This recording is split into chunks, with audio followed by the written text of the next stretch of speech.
नमस्कार दोस्तों, happy independence day to all of you. दोस्तों, हमारे देश की आज़ादी में जिन लोगों ने भी योगदान दिए, महत्वपूर्ण योगदान दिए, शहीदियाँ दी, उनको सत सत नमन। दोस्तों, एक बार बोलेंगे भारत माता की जय, भारत माता की जय। दोस्तों, आज डिस्कस करते हैं टेक्नोलॉजी के बारे में। दोस्तों, हमको पता है, बहुत अच्छे से पता है कि technology is bad master as well as is a good friend. दोस्तों, कैसे हम इसे यूज करते हैं इस पे डिपेंड करता है। दोस्तों, जब हम टेक्नोलॉजी का ऑब्सेसिव यूज करते हैं, जब टेक्नोलॉजी हमारी ऑब्सेसिव नीड बन जाती है कंटिन्यूअस कम्युनिकेशन करने के लिए, तो क्या होता है दोस्तों, हमारे ऊपर एक कंपल्शन क्रिएट होता है। एक कंपल्शन क्रिएट होता है 24 घंटे प्लग्ड इन रहने का, और उससे क्या होता है, एक साइकोलॉजिकल ब्रेथलेसनेस क्रिएट होती है। तो दोस्तों, जब हम हमेशा टेक्नोलॉजी में प्लग्ड इन रहते हैं, कनेक्टेड रहते हैं, तो हमें साइकोलॉजिकल प्रॉब्लम्स होती हैं। फिर वो अलग अलग तरीके से anxiety, depression, shortness of breath, panic disorder में कन्वर्ट होके बाहर निकलती है। तो दोस्तों, हमें टेक्नोलॉजी को यूज करना है, बट बैलेंस तरीके से यूज करना है। क्योंकि किसी ने कहा है कि टेक्नोलॉजी को बैलेंस तरीके से यूज कर लो भाई, वरना एक दिन टेक्नोलॉजी से हो जाएगी जुदाई, आप टेक्नोलॉजी यूज करने के लायक ही नहीं बचोगे। तो दोस्तों, टेक्नोलॉजी को बैलेंस फॉर्म में यूज करना है। दोस्तों, क्लियर माइंड रखने के लिए, अच्छे डिसीजंस के लिए, मेंटल पीस रखने के लिए, मेंटली एनर्जाइज रहने के लिए हमें डिटैच होना पड़ता है टेक्नोलॉजी से। एक सर्वे है जिसमें कुछ कंपनियों के सीईओज को 4 दिन के लिए टेक्नोलॉजी से अनप्लग्ड कर दिया गया। उनको मेल चेक नहीं करने दिए गए, फोन्स चेक नहीं करने दिए गए, मैसेजेस चेक करने नहीं दिए। आउटकम क्या निकला, उन 4 दिनों में वो मेंटली काफी क्लियर थे। उन्होंने अच्छी अच्छी स्ट्रेटजीज बनाई, उनके सिक्स्थ सेंस ने काम किया, उन्होंने अच्छे अच्छे प्लान बनाए, रिसर्च वर्क को इनिशिएट किया। इससे पता चला, इस रिसर्च ने ये प्रूव किया कि अगर हम टेक्नोलॉजी से दूर रहें, 24 घंटे उसके साथ इंगेज ना रहें, तो हमारे माइंड को एक तरीके की एनर्जी मिलती है, हम अच्छा से अच्छा काम कर सकते हैं। दोस्तों, हमारे बहुत सारे ऐसे दोस्त हैं जो रात को सोने से पहले तक चैटिंग करते रहते हैं, नेट सर्फिंग करते हैं, यूट्यूब की वीडियोस देखते हैं, और सवेरे उठते ही, बेड से उठने से पहले सारे नोटिफिकेशंस चेक करते हैं। उसके बाद बिना ब्रश किए, बिना ब्रेकफास्ट किए अपने कंप्यूटर की ओर भागते हैं और टेक्स्ट टाइप करते हैं, मेल्स टाइप करते हैं, मेल चेक करते हैं। दोस्तों, जो समय हमें दिन भर की प्लानिंग में स्पेंड करना चाहिए था, एक्सरसाइज में स्पेंड करना चाहिए था, मेडिटेशन में स्पेंड करना चाहिए था, वो हम टेक्नोलॉजी में देते हैं। और इसे ही ऑब्सेसिव यूज कहा जाता है टेक्नोलॉजी का। अभी दोस्तों, हमें कैसे पता चलेगा कि हम पर टेक्नोलॉजी ने मास्टरी कर ली है, टेक्नोलॉजी हमारी बैड मास्टर बन गई है? तो दोस्तों, हम अपने आप को चेक कर सकते हैं। कहीं हमें अपने फेसबुक के, इंस्टाग्राम के लाइक्स, कितने लाइक आए, उनको देखने की क्यूरियोसिटी तो नहीं होती? कहीं हमारे पोस्ट्स को किसी ने कितना शेयर किया, उसकी हमें क्यूरियोसिटी तो नहीं है? कहीं हम इंटरनेट पे बुलीड तो नहीं हो रहे हैं? कहीं ऐसा तो नहीं है कि हमारे स्पाउस, हमारे पेरेंट्स हमें खाना खाने के लिए बुला रहे हैं और हम अपने स्मार्टफोन से, अपने लैपटॉप से हटना नहीं चाहते? कहीं ऐसा तो नहीं है कि किसी के पोस्ट्स देख के, शेयर देख के हम एंजाइटी में चले जा रहे हैं, हम डिप्रेशन में चले जा रहे हैं, हम फियर में चले जा रहे हैं? ऐसा तो नहीं है। अगर ऐसा है दोस्तों, तो टेक्नोलॉजी आपकी बैड मास्टर बन चुकी है।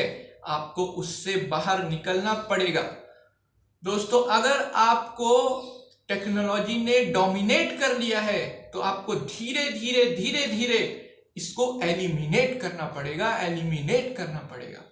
आपको इससे बाहर आना पड़ेगा। दोस्तों, 3 कैटेगरीज हैं, जनरली 3 कैटेगरीज हैं जहां हम टेक्नोलॉजी में बहुत ज़्यादा इन्वॉल्व हैं।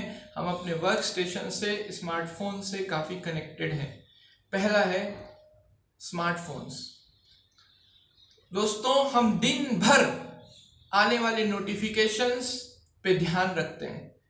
कहा जाता है कि एक दिन में हम 46 से 84 टाइम्स अपने सेलफोन को चेक करते हैं, कहीं कोई मैसेज तो नहीं आया, कहीं मेल तो नहीं आया, किसी का नोटिफिकेशन तो नहीं आया। हम इतने टाइम इंगेज रखते हैं, हमारा माइंड इतने टाइम हम स्मार्टफोन्स में इंगेज रखते हैं।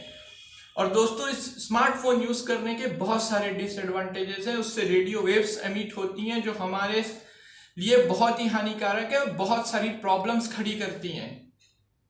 तो दोस्तों, स्मार्टफोन्स को यूज करने के लिए हमें एक स्केड्यूल बनाना पड़ेगा, एक रूटीन बनानी पड़ेगी, दिन भर उसके आसपास उसे यूज नहीं करना है। नेक्स्ट है दोस्तों मेल्स, जो हम सिस्टम में यूज करके अपने प्रायोरिटी कामों को छोड़ के भी अपना ज्यादा से ज्यादा टाइम अपने आउटलुक को, अपने मेल बॉक्स को चेक करने में खत्म करते हैं। दोस्तों, एक बहुत बड़ी सीईओज हैं, उनका एक प्रिंसिपल है जो कि मुझे बहुत अच्छा लगता है। उनके मेल में एक नोटिफिकेशन सेट है, वो ये है, I use my mail only twice in a day and as I will check my mail, I will reply. In the case of emergency, please call on this number. दोस्तों, वो दिन भर mails के reply नहीं करते, उन्होंने अपना schedule fix किया हुआ है, वो दिन में 2 बार ही अपना मेल चेक करते हैं। और जिसको भी इमरजेंसी होती है उसके लिए उन्होंने एक नंबर दे रखा है जिसे भी इमरजेंसी है उनसे कांटेक्ट कर सकता है। बाकी दिन वो प्रायोरिटी का काम करते हैं, वो सुबह आते ही अपने स्केड्यूल को बुक करते हैं अपने प्रायोरिटी के अकॉर्डिंग, और ताकि जो लोग हैं जो उन्हें इनविटेशन भेज सकें उनके लिए वो काफी छोटा सा टाइम स्लॉट छोड़ते हैं।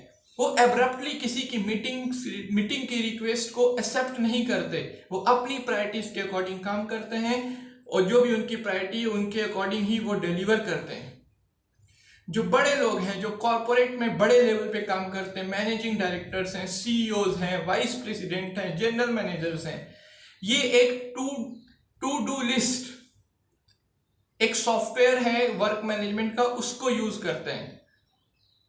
ये सुबह आते ही अब काम लिखते हैं और एक क्लिक से काम को डेलीगेट कर देते हैं और अपना जो भी प्रायोरिटी वर्क होता है उसके अकॉर्डिंग काम करते हैं, ना कि सारा दिन मेल बॉक्स के नोटिफिकेशंस पे ध्यान रखते हुए अपनी मेल्स को चेक करते हैं।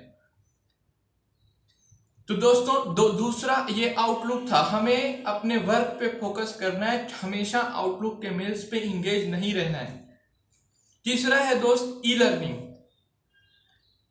पेंडेमिक में, जब से कोविड पेंडेमिक आया तब से ई लर्निंग बहुत तेजी से वर्ल्ड में फेमस हुआ। लेकिन दोस्तों, आप बैकग्राउंड में जाके देखिए, हमारे जो एंकेस्टर्स थे, जो पुराने लोग थे, उन्होंने जो लर्निंग की वो स्टोरी बेस्ड लर्निंग थी। हमारे ग्रैंड पेरेंट्स हमें स्टोरी सुनाया करते थे, हमें आज भी लॉ ऑफ ग्रेविटी सिखाया गया था कि एक एप्पल गिरा तो न्यूटन ने सोचा कि ये एप्पल कैसे गिरा, तो एक कहानी थी, एक कहानी से एक लॉ को सिखाया गया था। ई लर्निंग में क्लिक और क्विज में ज्यादा मार्क्स आए, आपने वो ट्रेनिंग पूरी कर ली, आपका वो कोर्स पूरा हो गया।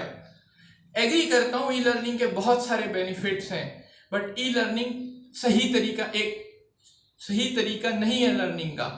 स्ट्रेटेजिक डिसीजन कैसे लेने हैं, क्रिएटिविटी कैसे बढ़ानी है, मैनेजमेंट कैसे करना है, वो चीजें हम ई लर्निंग से नहीं सीख सकते। तो दोस्तों, इन शॉर्ट मैं ये कहना चाहता हूं कि टेक्नोलॉजी का यूज करिए, बट बैलेंस फॉर्म में यूज करिए। आपके ऊपर कभी भी इसको डोमिनेट नहीं होने दीजिए, टेक्नोलॉजी का यूज बैलेंस होके करिए। तो आज की वीडियो में दोस्त इतना ही। अगर आपके कोई डाउट्स हैं कोई क्वेश्चंस है तो आप कमेंट बॉक्स में लिखें, मैं जल्दी से जल्दी और अच्छे से अच्छे तरीके से उसका जवाब देने की कोशिश करूंगा। नमस्कार।